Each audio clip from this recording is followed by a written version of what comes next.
reka mbe zishyize uruhande ariko hari n'ubuzima busanzwe bw'abantu bw'imibanire bw'imico bw'imikorere bw'ibiki murabizi hano ndetse kenshi nidufata umwanya nk'uyu ujye utuviramo gushaka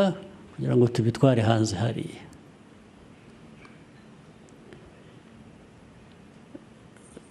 ibi tuganira nuko twahuriye hano n'ibyo tuvuga erega nabyo ni uburere ubu turi mu burere buduha gutekereza neza no gushingira ibikorwa byiza kuri ibyo dutekereza reka njye hanze mu buzima busanzwe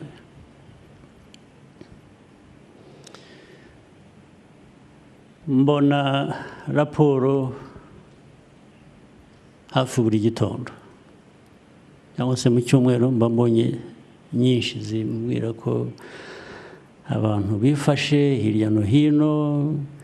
ese mu gihugu abantu bafite barihaza bakigaburira bafite ibyo kurya twarejeje cyangwa abantu barashonje cyangwa izindi zikaza zimbwira ziva mu bapolisi zimbwira haraye habaye za agisida 20 n'izi ngizi kuva hariya muri bo 50% zabaye kubera ko bari basinze abantu baraye bicanye hari abantu bapfuye bazi indwara undi yaziki undi umugore yaratemwe n'umugabo we rimwe na rimwe biba the other way around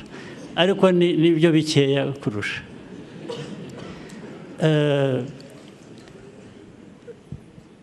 ibintu byinshi abandi twafashe abantu bangana batya twasanze bari mu biyobyabwenge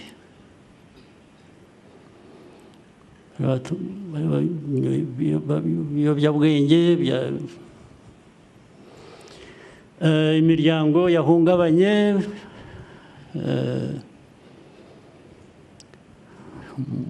mu mago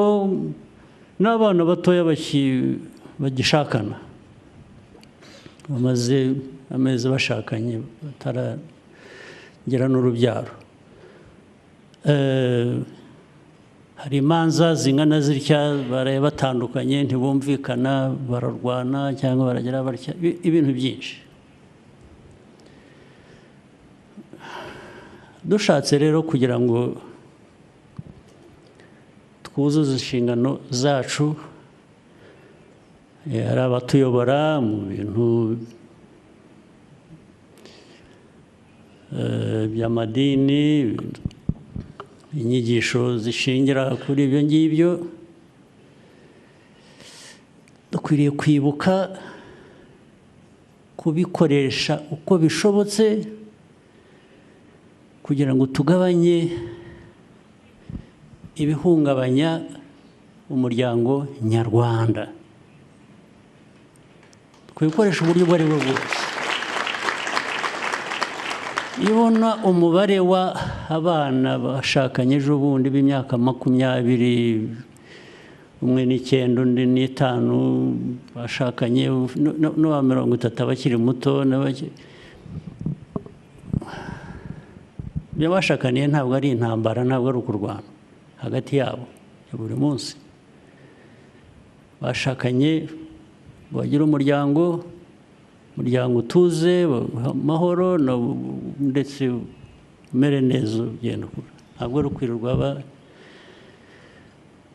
abandi rero abana batoya ku mihanda njya mbibona nkurikira ibintu no kuri social media no ku intambara zirirwa zirihuza abana bato bambara ubusa bakajya ku muhanda bakambara ubusa uwambara ubusa ararata iki undi adafite twese tudafite kwambara ubusa ntabwo kwambara ubusa nta dini iribaho ryo kwambara ubusa nta muryango ubaho kwambara ubusa ariko burya kwambara ubusa ntabwo ari bwa busa burya bambaye ubusa no mu mutwe ni ubusa buri mu mutwe nicyo kibazo niho bishingira mbwira rero ukuntu wakwemerera umuryango nyarwanda kubaho gutyo ukibwira ko nubwo twicaye hano twebwe nk'abayobozi mu nzego zitandukanye inshingano tuzaba twuzuza ni izihe tuzibaze ni izihe ni zambika ubusa abanyarwanda uko abana tubarera ariko ari abana ari abakuru ari iki nuko turerwa uko turera ba bandi rero navuze b'ibiyobyabwenge ugasanga mu bakuru abantu bakuru mu muryango ariko ibiyobyabwenge nibyo bivamo ingaruka zindi z'imiryango guhora irwana buri munsi wanakwicaza n'abantu ukababaza turi murapfa iki hakazamo rero bya bindi buri wese yumva ko ari uri mukuri ntawe ushobora korohera undi ngo babiganire bakemure ibyo ushaka ineza ushaka niyo n'undi ashaka uruhare tugira twebwe nk'abayobozi baba mu madini baba muri leta ni uruhe ruhare tugira rwo kugabanya ibyo bintu muri twe mu miryango hanze turebe hirya tubyihorere tuvuge ngo bibe uko bishatse twaba tumaze iki se twaba twebwe inshingano zacu ari izihe tugende duhere mu ikuzo gusa twirebe twumve ko turuta abandi cyangwa dukora ariko abandi bibe uko bibaye ntabwo wujuje ya nshingano urabeshya ikintu cyo kubeshya cyo kudakoresha ukuri ubuyobozi ubwo ari bwo bwose bwaba ubwigisha bwo mu madini bwa bushobozi buri mu nzego za leta ariko noneho bitari n'ibyo ntabwo rega abantu bose bari muri leta cyangwa bari mu madini ubushobozi n'ukuri bukwiye kuba gukoreshwa no mu bantu gusa mu muryango wawe nta ushyize idini iruhande ugashyira ko leta iruhande no mu muryango wawe ikiganiro ugirana n'umuryango wawe gishobora gufasha kubaka ni ikihe ukwiye kubyibaza buri munsi ntabwo uzareka kurera mu muryango wawe ngo idini rizakurerere cyangwa leta izakurerere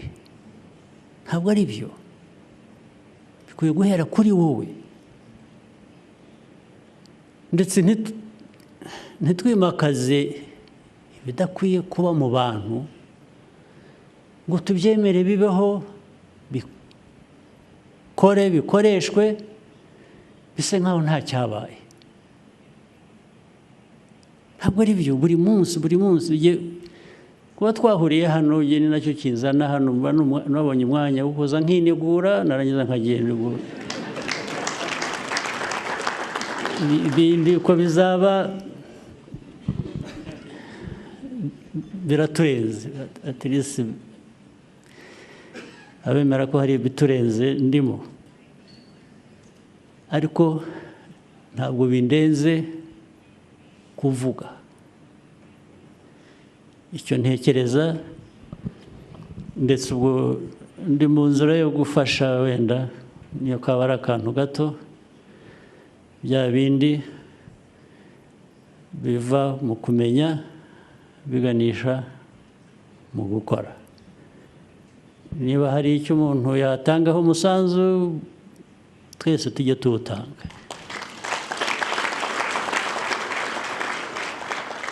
Ariko ndabasabye, ibintu nababwiye mbona ntabwo nabishyize mu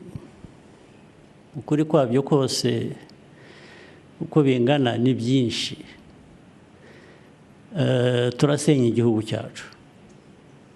turasenya igihugu turebera ibidakwiye kuba bikorwa. Isindo, ibiyobyabwenge, indwano z'urudaca zitarangira buri munsi abantu baba bari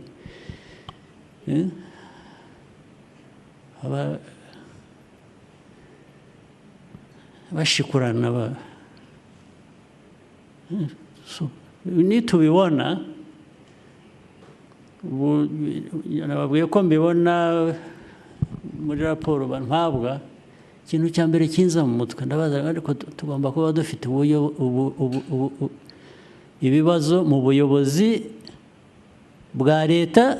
ndetse n'ubw'abandi ntavuze. Bigomba kuba bihari. Ngo hari ikibazo, tugisuzume rero. Ntitukajye hanze gusa ngo tunyure hejuru y'ibintu, tuvuge neza, ndetse tube ibitangaza. Kuba igitangaza ni byiza, ariko kuba igitangaza ubigirwa n'abo wafashije nabo kuba baba igitangaza. Niba ntabo wafashije, ntukwiriye kumera neza ngo ube bihagije. Ukwiye kumera neza ubishingira ku bandi watumye bamera neza. Reka ndangiriza aho.